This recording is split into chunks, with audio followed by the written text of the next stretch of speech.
உலகநாயகன் கமலஹாசன் என்னுடைய தமிழ் சினிமாவிற்கு ஒரு நாள் உலக அங்கீகாரம் கிடைக்குமானால் அதை வாங்கித் தருகிற போகிறவன் கமலஹாசன் என்று நான் நம்பியிருந்தேன்.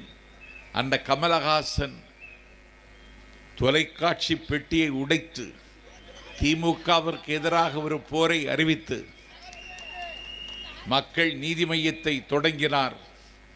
இன்றைக்கு கமலஹாசன் டார்ச்சை தொலைத்துவிட்டு அறிவாலயத்தின் திண்ணையில் ஒரு ஓரத்தில் படுத்து கிடக்கிறார். அந்த இடத்தை இட்டு நிரப்பத்தான் சிங்கத்தமிழன் சீமா